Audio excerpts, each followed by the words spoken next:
ഇന്ന് നമുക്ക് നല്ല ടേസ്റ്റി ആയിട്ടുള്ള കാണുമ്പോൾ തന്നെ കൊതി തോന്നുന്ന നല്ലൊരു അടിപൊളി അയല പൊള്ളിച്ചതിൻ്റെ റെസിപ്പി നോക്കിയാലോ. കുറേ കാലമായിട്ടോ മീൻ പൊള്ളിച്ചത് കഴിക്കാൻ വല്ലാത്ത ആഗ്രഹം. മാർക്കറ്റിൽ പോയി നോക്കുമ്പോൾ പൊള്ളിക്കാൻ പറ്റിയ ഒരു മീനും കിട്ടിയില്ല എന്നുള്ളതാണ് സത്യം. അപ്പോൾ പിന്നെ കിട്ടിയ ഏതോ 2 മീനും അതിൻ്റെ കൂട്ടത്തിൽ നല്ല 2 അയലക്കുട്ടന്മാരെ എടുത്തു കേട്ടോ. കാണുമ്പോൾ നല്ല അടിപൊളി അയലയാണെന്ന് തോന്നിയിട്ട് തന്നെയാണ് എടുത്തത്. സംഭവം നല്ല കിടുക്കാച്ചി അയലായിരുന്നു കേട്ടോ. അതിലോട്ട് നമുക്ക് നല്ല കഴുകി വൃത്തിയാക്കി നല്ല നീളത്തിൽ വരഞ്ഞ് വെച്ചിട്ടുണ്ട്. നല്ല വെള്ളമൊക്കെ വാർത്ത ശേഷം അതിലോട്ട് ഏകദേശം ഒരു 1/2 ടീസ്പൂൺ മഞ്ഞൾപ്പൊടി, ഒരു 1/4 ടീസ്പൂണിന് മുകളിൽ മുളക് പൊടി, ഒരു 1/2 ടീസ്പൂൺ മതി കുരുമുളക് പൊടിയും, ഒരു ലേശം ഗരം മസാലപ്പൊടിയും, ആവശ്യത്തിനുള്ള ഉപ്പ്, പിന്നെ അതിലോട്ട് തന്നെ കുറച്ച് വിനീഗർ ചേർത്ത് കൊടുക്കുന്നുണ്ട്. അതിൻ്റെ കൂട്ടത്തിൽ കുറച്ച് വെളിച്ചെണ്ണയും പിന്നെ ഇഞ്ചി വെളുത്തുള്ളിയും പച്ചമുളകും കൂടി ചേർത്ത് ചതച്ച് വെച്ചതാണ് കേട്ടോ. അതൊന്നൊരു ഇച്ചിരി ഇട്ട് കൊടുക്കേ.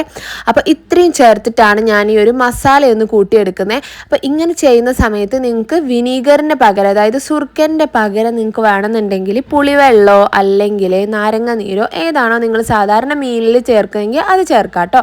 ഇനി നമുക്ക് ഇതുപോലൊരു പാൻ വെച്ചിട്ട് ഞാൻ അതിലൊന്ന് മീൻ വറുത്തെടുക്കുന്നുണ്ട് കേട്ടോ. അപ്പോൾ ഞാൻ കുറച്ച് വെളിച്ചെണ്ണയാണ് ഒഴിച്ചിട്ടുള്ളത്. വെളിച്ചെണ്ണയിൽ നല്ല നാടൻ വെളിച്ചെണ്ണയിൽ പൊരിച്ചെടുക്കുന്ന ആ ഒരു ടേസ്റ്റ് വേറെ ഏത് എണ്ണയിൽ മീൻ പൊരിച്ചാലും കിട്ടൂല. അതന്നെയാണ് സത്യം. അപ്പം നമ്മൾ ഇത് പൊരിക്കുമ്പോൾ ശ്രദ്ധിക്കേണ്ടത് എന്താ വെച്ചാൽ സാധാരണ മീനൊക്കെ പൊരിക്കുന്നത് പോലെ ഒരുപാട് മൊരിയിപ്പിച്ചെടുക്കണ്ട. 2 സൈഡും ഒന്ന് മൂത്ത് വന്നാൽ നമുക്ക് എടുക്കാം കേട്ടോ. ഒരുപാട് അങ്ങ് ഡ്രൈ ആക്കണ്ട എന്നർത്ഥം. പൊള്ളിച്ചെടുക്കാനുള്ള മീൻ ചെറുതായിട്ടൊന്ന് മൊരിഞ്ഞാൽ മതി. ഇനി നമുക്ക് ഇതുപോലൊരു പാൻ അടുപ്പത്ത് വെച്ച് വെളിച്ചെണ്ണ തന്നെ ഒഴിച്ചു കൊടുക്കാം കേട്ടോ. മീൻ പൊരിച്ച എണ്ണ ബാക്കി ഉണ്ടെങ്കിൽ അതും കൂടെ നമുക്കിതിൽ ആഡ് ചെയ്യാം. ഞാൻ എന്തായാലും വെളിച്ചെണ്ണ ചേർത്തിട്ട് അതിലേക്ക് ഇതുപോലെ സവാള നീളത്തിൽ അരിഞ്ഞതും കുറച്ച് കറിവേപ്പിൻ്റെ ഇലയും കുറച്ച് ഉപ്പും കൂടെ ചേർത്ത് കൊടുക്കുന്നുണ്ട്. അപ്പോൾ നിങ്ങളൊരു 2 അയലൊക്കെയാണ് ഉണ്ടാക്കുന്നതെന്നുണ്ടെങ്കിൽ ഒരു സവാള അല്ലെങ്കിൽ ഒരു 2 സവാള ഒക്കെ മതി. ഇനിയിപ്പം നമ്മൾ എന്തായാലും ഉണ്ടാക്കുമ്പോൾ കുറച്ച് കൂടുതൽ ക്വാണ്ടിറ്റി ഉണ്ടാക്കുമല്ലോ. അപ്പോൾ 3 4 ഒക്കെ വെച്ച് എടുക്കാം. ഞാനിവിടെ ഒരു 4 സവാള എടുത്തിട്ടുണ്ട്. ഇത്രയൊന്നും ശരിക്ക് ആ 2 മീനിലേക്ക് വേണ്ട ആവശ്യമില്ല. ഒരു 5 അയല എടുക്കാനുള്ള മസാലയാണ് കേട്ടോ ഞാൻ പറയുന്നത്. അപ്പം 4 സവാള നീളത്തിൽ അരിഞ്ഞിട്ട് അതിൻ്റെ കൂട്ടത്തിൽ തന്നെ നമുക്കൊരു 3 അല്ലെങ്കിൽ 4 മീഡിയം സൈസ് വലുപ്പത്തിലുള്ള തക്കാളി കൂടി ചേർത്ത് കൊടുക്കാം നീളത്തിൽ അരിഞ്ഞിട്ട്. പിന്നെ അതിലോട്ട് തന്നെ ഇഞ്ചി വെളുത്തുള്ളിയും പച്ചമുളകും കൂടി ചതച്ച് വെച്ചത് നേരത്തെ ചേർത്തില്ലേ, അതിൽ തന്നെയാണ് കേട്ടോ ഞാൻ ഇതിലോട്ടും എടുത്തിട്ടുള്ളത്. അതൊരു ടീസ്പൂൺ നിറയെ ചേർത്ത് കൊടുക്കുക. എന്നിട്ട് നല്ലോണം ഒന്ന് മിക്സ് ചെയ്തെടുക്കണം. നന്നായിട്ടൊന്ന് വഴണ്ട് വന്നത് ഇതുപോലെ നല്ല സോഫ്റ്റ് ആയിട്ട് വരണം കേട്ടോ. സവാള നല്ല വാടിയ ശേഷം മാത്രം തക്കാളി ചേർത്താൽ മതി. എന്നിട്ട് നല്ലോണം ഒന്ന് വഴറ്റിയെടുക്കുക. ഇതുപോലെ നല്ല സോഫ്റ്റ് ആയിട്ട് വന്നാൽ അതിലോട്ട് 1/2 ടീസ്പൂൺ മഞ്ഞൾപ്പൊടി, 1 ടീസ്പൂണിനടുത്ത് മുളക് പൊടി, 1 ടീസ്പൂൺ വേണമെന്നില്ല 1/2 ടീസ്പൂൺ ആയാലും മതി. അതുപോലെ തന്നെ കുറച്ച് കുരുമുളക് പൊടിയും കൂടെ ചേർത്ത് നല്ലോണം ഒന്ന് മിക്സ് ചെയ്തെടുക്കുക.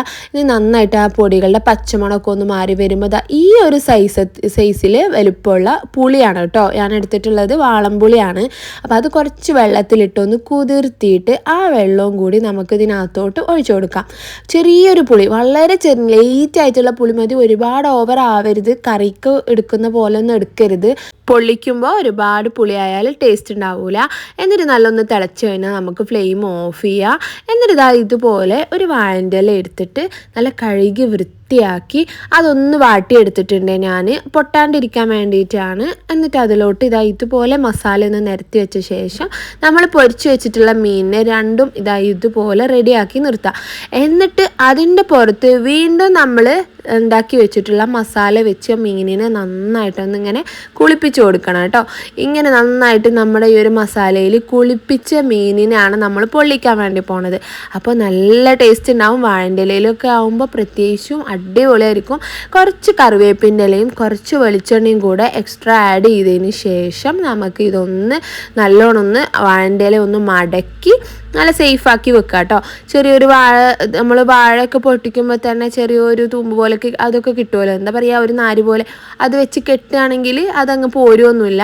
ഞാൻ എന്തായാലും ഇത് കെട്ടുന്നൊന്നുമില്ല, ചെറിയ മീനല്ലേ. അപ്പോൾ ഇതുപോലെ 2 സൈഡിലേക്ക് ഒന്നങ്ങ് മടക്കി കൊടുത്തതിന് ശേഷം മൺചട്ടിയിലാണ് പൊള്ളിച്ചെടുക്കുന്നത്. മൺചട്ടിയിൽ കുറച്ച് എണ്ണ ഒന്ന് ഒഴിച്ച് നല്ലോണം എല്ലായിടത്തും ഒന്ന് ആക്കിയ ശേഷം നമ്മളിപ്പം ഉണ്ടാക്കി വെച്ചിട്ടുള്ളത് അതിലോട്ട് ഇറക്കി വെച്ച് കൊടുക്കുക. എന്നിട്ട് ഒരു സൈഡൊന്ന് ഒരു 2 മിനിറ്റ് ഒന്ന് ഹൈ ഫ്ലെയിമിലിട്ട് ഒന്നങ്ങ് പൊള്ളിച്ച ശേഷം തിരിച്ചിട്ട് കൊടുക്കുക.